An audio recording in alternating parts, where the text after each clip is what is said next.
Hello and welcome back. Thank you for tuning in once again to the Single Malt Review. We've just got a quick one for you today, something a bit more everyday.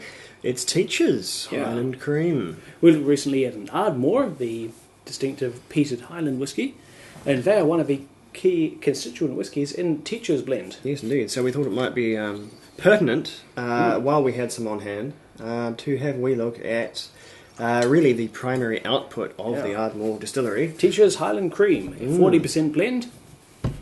And in its own words, a high proportion of peated malt, and that's what it's talking about, that Ardmore.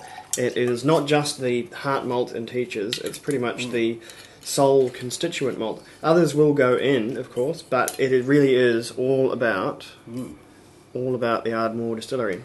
Teacher has seen once brought on this channel when Tim looked at, in his words, label nonsense on whisky bottles. Yes, indeed. That's, however, the whisky itself merits some the whisky attention. itself, as I said, while lampooning its silly label, is pretty good. I drink probably as much Teachers as I do any other standard blend when I'm down to drink a blend, because it has, any given day of the week, quite a lot more character than a great many other blends because of the peated malt that goes into it. It actually tastes of something.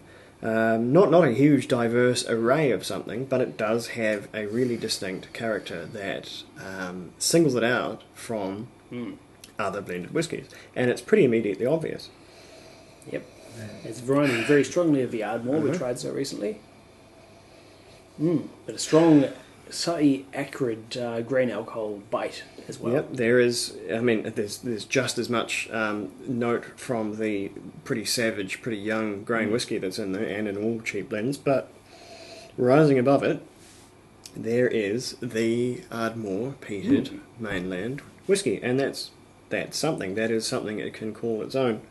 Something which other whiskies do not have, and makes it one thing that is very, very uncommon. It makes it a peated blend, of which there is very, very few. The main one, obviously, the big one, is Johnny Walker Black Label, the 12-year-old. That has significant amounts of colilla in it, which, at least as far as my tasting is concerned, makes that a peated enough blend to call it a peated blend. But aside from that, you're kind of dealing with, I don't know, Island Mist, barely any peat in it, Black Bottle, barely any peat in it anymore, used to, but no longer, and Isle of Skye, which does have a bit of peat in it. But it's not a big congregation of peated blends these days. So we will go very quickly over this one in case anyone is interested. Yeah, peat and a big whacker young grain whiskey on the nose there. A few honey roasted nuts to round things out a little. Not unpleasant, but not complex by any means.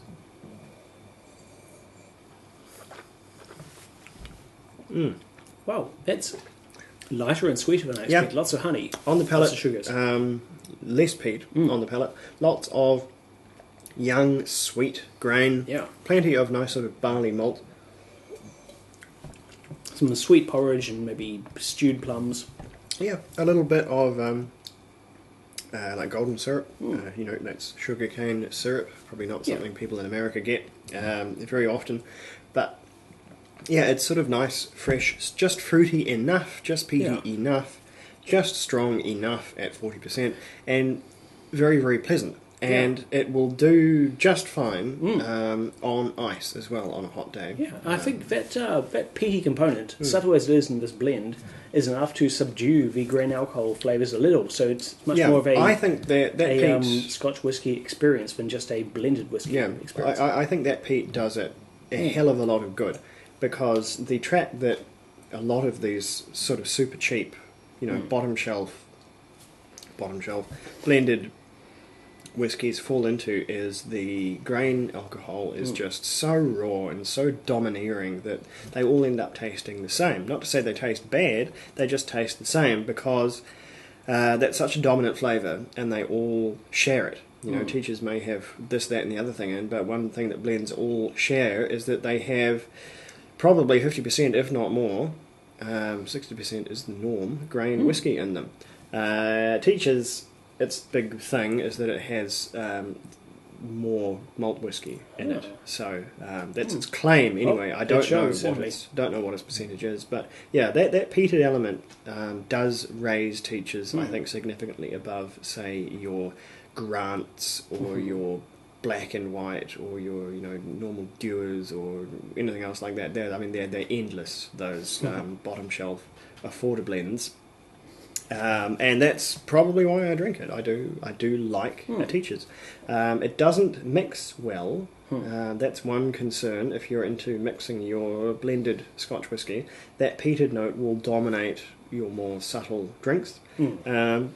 So keep that in mind. It is probably one for drinking on its own or with ice. But that said, I think it's perfectly solid, and I'd recommend it for the tiny amount of money that you'd have to pay for it. Because these things are the investment is slight, to say the least.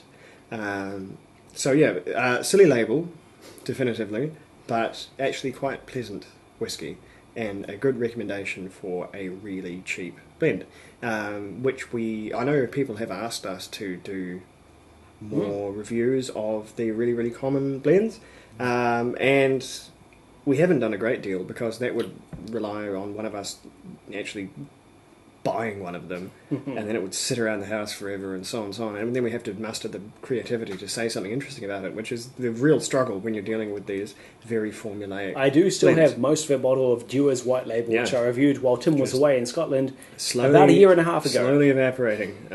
It's a real handicap when you get used to good whiskey, just the sheer inability to drink crap whiskey afterwards. It's a real disability. But anyway, we won't go too much longer on that one because I think that's all anyone needs to know about Teachers.